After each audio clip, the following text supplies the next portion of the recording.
Good evening, my fellow Americans. Tonight, I'd like to talk to you about where we are as we mark 1 year since everything stopped because of this pandemic. A year ago, we were hit with a virus that was met with silence and spread unchecked. Denials for days, weeks, then months, that led to more deaths, more infections, more stress, and more loneliness. Photos and videos from 2019 feel like they were taken in another era. The last vacation, the last birthday with friends, the last holiday with extended family. While it was different for everyone, we all lost something. A collective suffering, a collective sacrifice. A year filled with the loss of life and the loss of living for all of us. But in the loss, we saw how much there was to gain in appreciation, respect, and gratitude. Finding light in the darkness is a very American thing to do. In fact, it may be the most American thing we do. And that's what we've done. We've seen frontline and essential workers risking their lives, sometimes losing them, to save and help others. Researchers and scientists racing for a vaccine. And so many of you, as Hemingway wrote, being strong in all the broken places. I know it's been hard. I truly know. As I've told you before, I carry a card in my pocket with the number of Americans who have died from COVID to date. It's on the back of my schedule. As of now, total deaths in America, 527,726. That's more deaths than in World War I, World War II, the Vietnam War, and 9/11 combined. There were husbands, wives, sons and daughters, grandparents, friends, neighbors, young and old. They leave behind loved ones, unable to truly grieve or to heal, even to have a funeral. But I'm also thinking about everyone else who lost this past year to natural causes, by cruel fate of accident or other disease. They too died alone. They too leave behind loved ones who are hurting badly. You know, you've often heard me say before, I talk about the longest walk any parent can make is up a short flight of stairs to his child's bedroom to say, I'm sorry, but I lost my job. I can't be here anymore. Like my dad told me when he lost his job in Scranton. So many of you have had to make that same walk this past year. You lost your job. You closed your business. Facing eviction, homelessness, hunger, a loss of control, maybe worst of all, a loss of hope. Watching a generation of children who may be set back up to a year or more because they've not been in school because of their loss of learning. It's the details of life that matter the most. And we miss those details, the big details and the small moments. Weddings, birthdays, graduations, all the things that needed to happen, but didn't. The first date, the family reunions, the Sunday night rituals. It's all has exacted a terrible cost on the psyche of so many of us. For we are fundamentally a people who want to be with others, to talk, to laugh, to hug, to hold one another. But this virus has kept us apart. Grandparents haven't seen their children or grandchildren. Parents haven't seen their kids. Kids haven't seen their friends. The things we used to do that always filled us with joy have become things we couldn't do and broke our hearts. Too often, we've turned against one another. A mask, the easiest thing to do to save lives. Sometimes it divides us. States pitted against one another instead of working with each other. Vicious hate crimes against Asian Americans who've been attacked, harassed, blamed, and scapegoated. At this very moment, so many of them, our fellow Americans, they're on the front lines of this pandemic trying to save lives. And still, they're forced to live in fear for their lives just walking down streets in America. It's wrong, it's un-American, and it must stop. Look, we know what we need to do to beat this virus. Tell the truth. Follow the scientists and the science. Work together. Put trust and faith in our government to fulfill its most important function, which is protecting the American people. No function more important. We need to remember the government isn't some foreign force in a distant capital. No, it's us, all of us. We, the people. For you and I, that America thrives when we give our hearts, when we turn our hands to common purpose.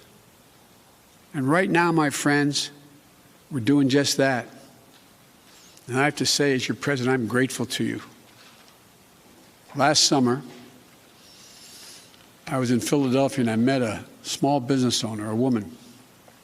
I asked her, I said, "What do you need most?" I'll never forget what she said to me. She said, looking me in the eye, she said, "I just want the truth. The truth. Just tell me the truth." Think of that. My fellow Americans, you're owed nothing less than the truth. And for all of you asking when things will get back to normal, here is the truth. The only way to get our lives back, to get our economy back on track, is to beat the virus. You've been hearing me say that for while I was running and the last 50 days I've been president. But this is one of the most complex operations we've ever undertaken as a nation in a long time. That's why I'm using every power I have as President of the United States to put us on a war footing to get the job done. Sounds like hyperbole, but I mean it, a war footing. And thank God we're making some real progress now. In my first full day in office, I outlined for you a comprehensive strategy to beat this pandemic.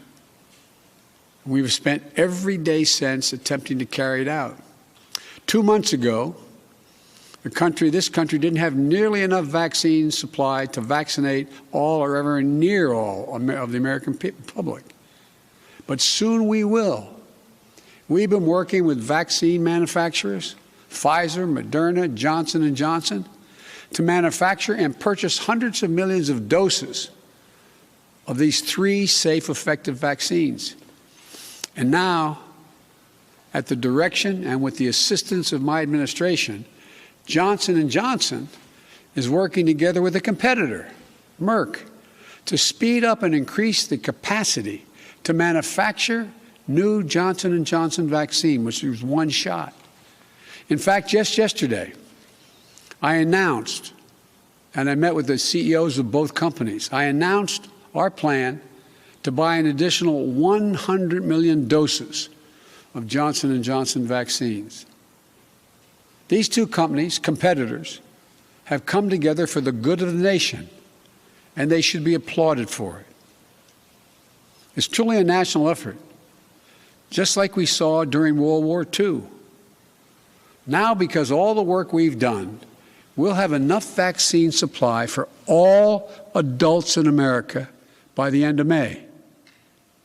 That's months ahead of schedule. And we're mobilizing thousands of vaccinators to put the vaccine in one's arm, calling active duty military, FEMA, retired doctors and nurses, administrators, and those to administer the shots. And we've been creating more places to get the shots. We've made it possible for you to get a vaccine at nearly any one of 10,000 pharmacies across the country, just like you get your flu shot. We're also working with governors and mayors in red states and blue states to set up and support nearly 600 federally supported vaccination centers that administers hundreds of thousands of shots per day. You can drive up to a stadium or a large parking lot, get your shot, never leave your car, and drive home in less than an hour. We've been sending vaccines to hundreds of community health centers all across America, located in underserved areas.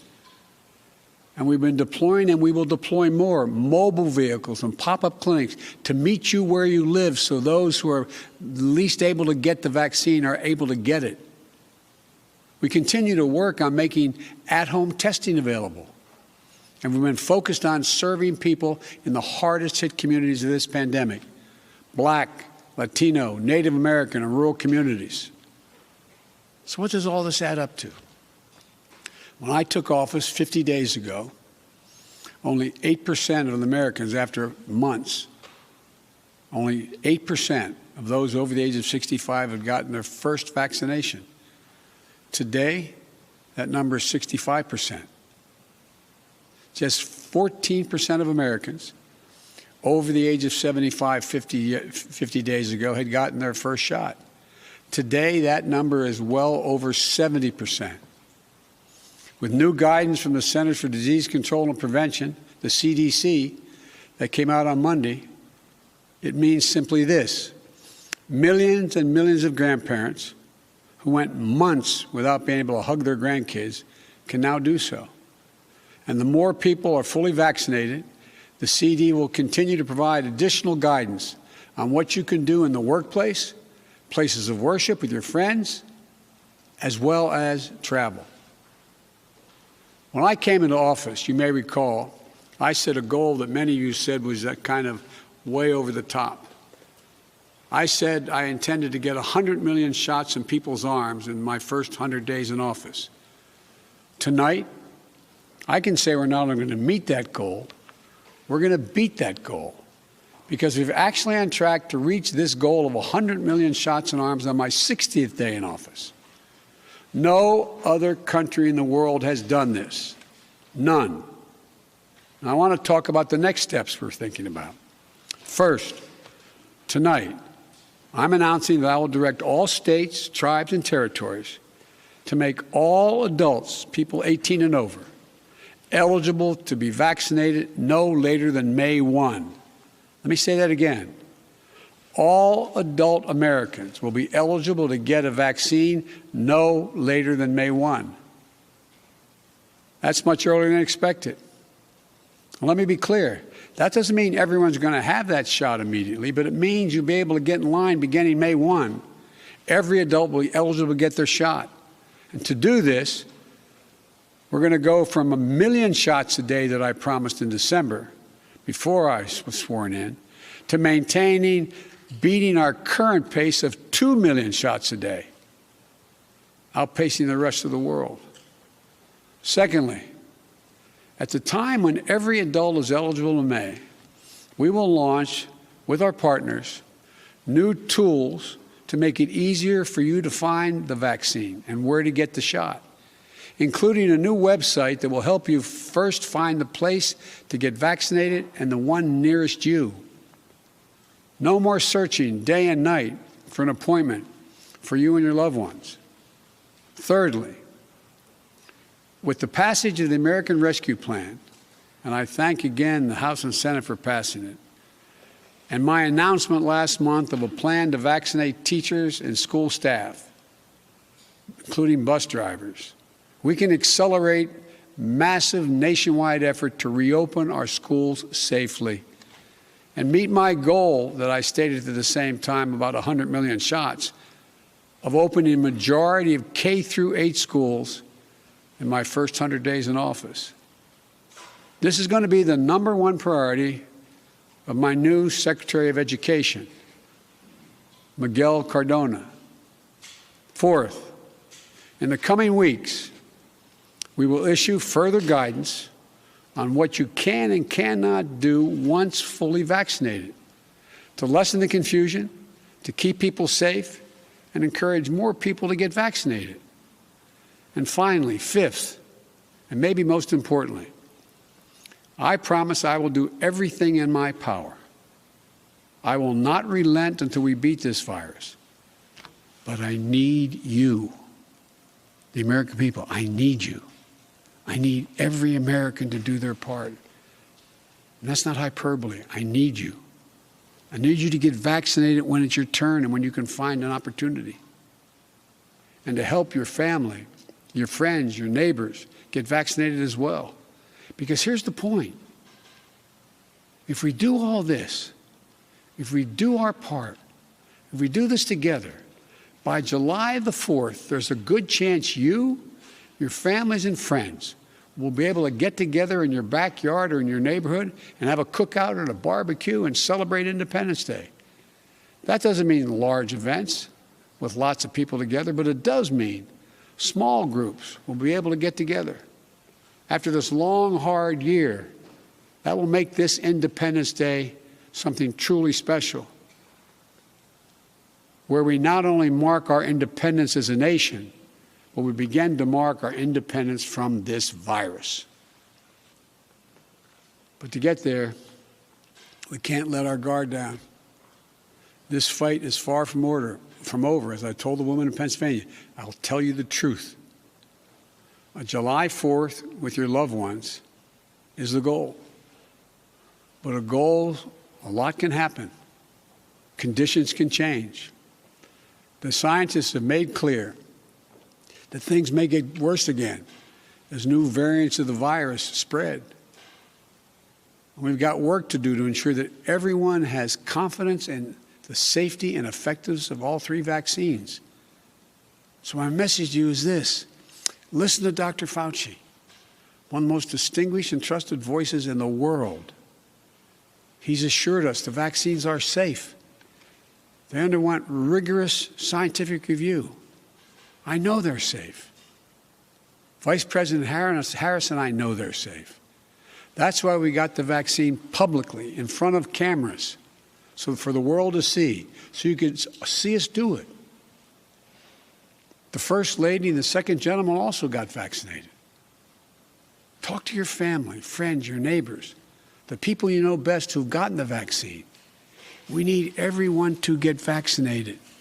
We need everyone to keep washing their hands, stay socially distanced, and keep wearing the mask as recommended by the CDC. Because even if we devote every resource we have, beating this virus and getting back to normal depends on national unity. And national unity isn't just how politics and politicians vote in Washington, or what the loudest voices say on cable or online. Unity is what we do together as fellow Americans. Because if we don't stay vigilant and the conditions change, then we may have to reinstate restrictions to get back on track. And please, we don't want to do that again. We've made so much progress. This is not the time to let up. Just as we were emerging from a dark winter into a hopeful spring and summer is not the time to not stick with the rules. I'll close with this. We've lost so much over the last year. We've lost family and friends. We've lost businesses and dreams we spent years building.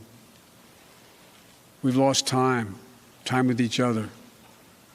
And our children have lost so much time with their friends, time with their schools. No graduation ceremonies this spring. No graduations from college, high school, moving up ceremonies. You know, and there's something else we lost. We lost faith in whether our government and our democracy can deliver on really hard things for the American people. But as I stand here tonight, we're proving once again something I've said time and time again, to probably tired of hearing me say it. I say it to foreign leaders and domestic alike. It's never, ever a good bet to bet against the American people. America is coming back. The development, manufacture, and distribution of vaccines in record time is a true miracle of science. It's It's one of the most extraordinary achievements any country has ever accomplished. And we also just saw the Perseverance rover land on Mars. Stunning images of our dreams that are now a reality.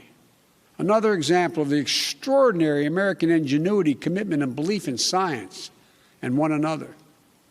And today, I signed into law the American Rescue Plan, an historic piece of legislation that delivers immediate relief to millions of people, includes $1,400 in direct rescue checks, payments. That means a typical family of four earning about $110,000 will get checks for $5,600 deposited if they have direct deposit or in a check, a treasury check. It extends unemployment benefits. It helps small businesses. It lowers health care premiums for many. It provides food and nutrition, keeps families in their homes. And it will cut child poverty in this country in half, according to the experts. And it funds all the steps I've just described to beat the virus and create millions of jobs. In the coming weeks and months, I'll be traveling along with the First Lady, the Vice President, the Second Gentleman, members of my cabinet, to speak directly to you, to tell you the truth about how the American Rescue Plan meets the moment. And if it fails at any pace, I will acknowledge that it failed, but it will not. About how after long, dark years, one whole year, there is hope and light of better days ahead. If we all do our part, this country will be vaccinated soon. Our economy will be on the mend. Our kids will be back in school. And we'll have proven once again that this country can do anything, hard things, big things, important things. Over a year ago, no one could have imagined what we were about to go through. But now, we're coming through it. And it's a shared experience that binds us together as a nation. We are bound together by the loss and the pain of the days that have gone by. But we're also bound together by the hope and the possibilities of the days in front of us. My fervent prayer for our country is that after all we've been through, we'll come together as one people, one nation, one America. I believe we can and we will. We're seizing this moment. And history, I believe, will record. We faced and overcame one of the toughest and darkest periods in this nation's history. Darkest we've ever known. I promise you, we'll come out stronger with a renewed faith in ourselves, a renewed commitment to one another, to our communities and to our country. This is the United States of America. And there's nothing, from the bottom of my heart I believe this, there's nothing we can't do when we do it together. So God bless you all. And please, God, give solace to all those people who lost someone. And may God protect our troops. Thank you for taking the time to listen. I look forward to seeing you. Hey, NBC News viewers, thanks for checking out our YouTube channel. Subscribe by clicking on that button down here and click on any of the videos over here to watch the latest interviews, show highlights, and digital exclusives. Thanks for watching.